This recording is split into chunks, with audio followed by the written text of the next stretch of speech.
So wanting us all to live in peace simply does not work. Hey guys, inside John out on the back deck. It is a beautiful day. There's a slight breeze. I would guess it's probably in the low 70s. And I'm sitting here drinking a root beer, which is a very rare thing for me. I wanted to hop on and talk about this idea of wanting peace.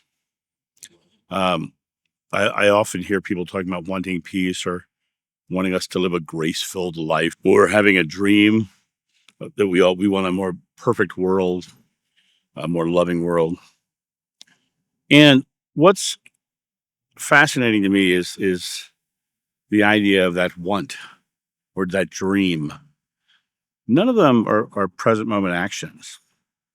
And most of us want or dream of a better world because we're focused on it not being a beautiful, loving world. We're actually focused on the problems of the world. So we want something different. We dream of something different. We hope for something different. And the reality of it is you can't save the world, but you can make your part of the world so bright that the world chooses to save itself by your example. See, nothing changes in the world unless someone starts to make the changes in the world. And when those changes are made, that's when we start to see the differences. That's when we start to see the outcome that we're desiring. We only live in this one moment. We only live in this present moment. But wanting for a better world or dreaming for a better world is focusing on it not being a good world. Focus on being the good world. Be the outcome. Be the change you want to see in the world. Put yourself into the position of being the apex of change, and bring yourself to the most powerful, best version of the world that you want to live in. And then release the want. Be the outcome. Live it now. I want a more loving world. So what did I do? I stopped wanting it. I started being loving. I started showing people love. I started expressing love. I started going on YouTube and talking about being love and being love in the now. The people who are fearful will not recognize it at first, but over time they'll see the love. But because they have to overcome their own fear for them to be the love of the world themselves, or to be the dream of that peaceful world. They have to see it, but they can't see it if no one's doing it. They can't see it if no one's being it. They don't see a way out if there's no one showing them the exit. And it really comes down to us stepping into the place of choosing to be a loving world, to be a careful world, to be a world of grace and beauty, to be the outcome that we're desiring instead of desiring it.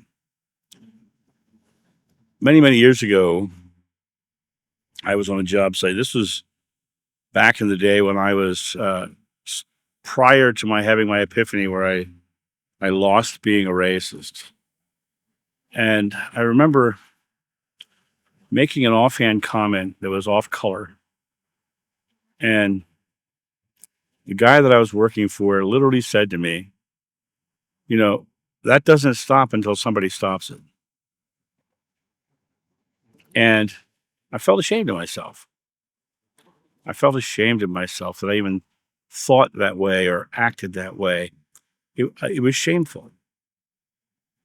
When I look at my world now, I'm just loving. I just do my best to be loving at all times. When I find myself failing in some way, and that happens occasionally, I do my best to return myself back to the loving.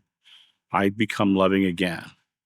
And by predominantly being as loving as I possibly can in my present moment, my world around me is getting more and more loving, more and more caring, more and more graceful and peaceful. And it comes down to this idea of we have to start the wave. We have to start the change. We have to be the love. If you want a loving world, you have to live a loving life. You have to be the one who is the pinpoint of creation. It comes from within you. You're the one who starts the momentum. Be the wave as it starts.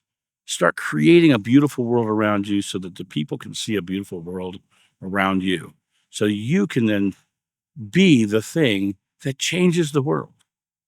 But you can't be it when you're wanting it. And you can't have it if you're dreaming it. Dreams without actions are simply daydreams. Dreams without actions are simply daydreams. You've got to believe it and be it. 100%. Thought, word, and deed. Put yourself in the space of being the outcome that you're desiring. Wanting it, needing it, hoping for it, trying for it, wishing for it. None of those things create it. That's only focused on the lack of it. Just put yourself in the position of saying, I am loving. I am peaceful. I am living a life of grace. I am living in an experience where I myself get to be the outcome so that the outcome can be realized in the world. We can bring us to the zenith of love by simply being the zenith of love, being it to our highest and fullest self. And when we reach that zenith, we can look around and watch the other peaks rise around us and come up to the peak of the zenith of other people's lives. And in those lives, you start to see the world change all around you. I often tell the stories of being somewhere and being loving and running into somebody else who isn't. And I'm having a great experience and they're having a bad experience. It comes down to that exact moment. It comes down to that idea that my circle that I was in was loving and caring because I was being it. The more of us who be the outcome in the present moment, in the I am moment, I am loving. I am living a loving life. I am here expressing the perfect world that we should live in.